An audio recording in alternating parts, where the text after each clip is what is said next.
Hello everyone, and welcome to a special Wine Cave edition of Secrets of Silicon Valley with your intrepid host, Bradley Naranch. Neo, Alpha, Romeo, Alpha, Neo Charlie Hotel. This is a series of my proposed constitutional amendments, social media messages, in which I'll be outlining some of the steps that I plan on taking after assuming the office of 47th President of the United States, beginning in January of 2015. The amendment I want to talk to you about today is one that is near and dear to my heart and to the heart of many, many people in California and in other states in this country that make and sell artisanal wine. Wine, I think, as you know, is a highly regulated substance, such as the Alexander Valley, Byington Vineyard, Merlot I'm holding in my hand right now. It is regulated by the federal government. The Supreme Court enforces rules that make wine and other alcoholic spirits fundamentally different than other things that are shipped routinely across state lines. The reason for this has to do with Section 2 of the 21st Amendment, which was ratified in 1933 during the Great Depression, and which repealed the 18th Amendment, which is the amendment that we associate with Prohibition and the Volstead Act. Section 1 of the 21st Amendment outlawed repealed the 18th, but Section 2 allowed states to determine whether and how wine would be shipped and delivered into their states. And this was done to accommodate states in the South and in other parts of this country, such as Utah, that had dry counties that banned the consumption of alcohol. I strongly believe that Section 2 of the 21st Amendment should be repealed and would support an amendment or a series of cases to the Supreme Court to argue that the Commerce Clause overrules and indeed renders unconstitutional that Second Amendment. I know there have been previous court rulings, and if the current Supreme Court is unwilling to overturn those rulings, then again, I would back an amendment to restore the same interstate commerce authority regarding wine and other alcoholic beverages that other consumer items are allowed. I think this is an extremely important issue for many wine growers and winemakers in this state of California, where I'm a resident, but also in nearly every state in the country where wine is made. Indeed, it would be an incredible economic benefit to be able to ship and receive wine in all 50 states. Currently, small family-owned wineries like the one I'm speaking from right now have to apply for permits to import, to ship their wine to their loyal customers on a state-by-state basis. It's extremely difficult, it's extremely bureaucratic, and it's not the type of country that I would feel comfortable recommending to others to immigrate to, because it doesn't make sense.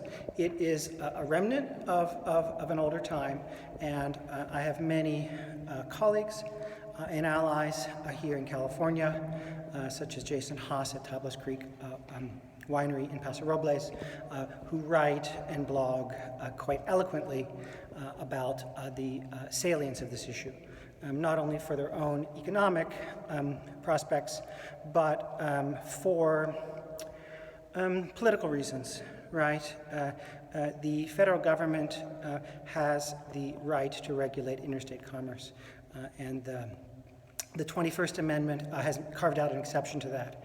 That may have been a reflection of the political will of this country in 1933, but we are now In 2022, we are quickly approaching the centenary of that amendment, and I would suggest that well before 2033, we take steps to ensure that all Americans, and indeed all residents of all 50 states, including the District of Columbia and Puerto Rico and U.S. territories, have the ability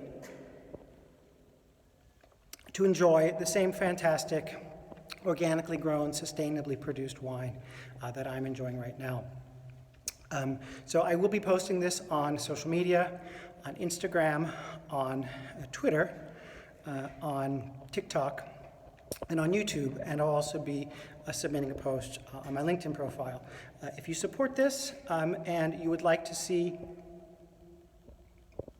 wine shipped freely in all 50 states, including through major companies like Walmart or Amazon or others, then please share this video widely, go to my GoFundMe page, and support my stealth political candidacy for the Democratic nomination for president, so that I can work directly with you through social media outlets to promote causes that you also feel strongly about.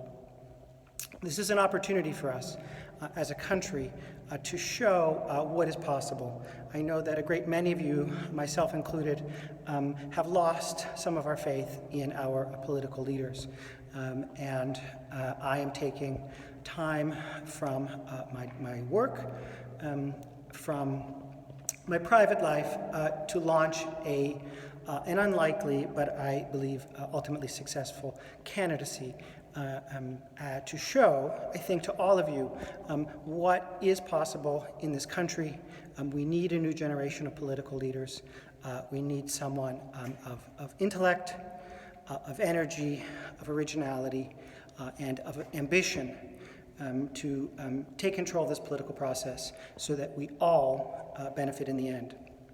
I'll be ending this social media message in a minute or two, but I do want to encourage you to share this widely with your friends on social media, with your family, with colleagues, and indeed with your elected officials and political party members. Let them know that you support my stealth political candidacy for the Democratic presidential nomination, and that you are interested, as I am, in inaugurating a gentle and a silent political evolution in this country that will mobilize many, many disillusioned voters and will help ultimately both of our major political parties to modernize, to update, to be more responsive to their citizens and future voters. This is our country. This is our land. And we have the means to use social media to work with my political allies in Silicon Valley and strategists and supporters to do something truly remarkable in this country. I encourage you to watch my other videos, which I've posted, and to make contact with me so that I will feel emboldened and encouraged by your support to make America beautiful again, to do something truly spectacular that our children and grandchildren will remember. And this is not a personal quest of mine. This is a collective crusade. This is something that I embarked upon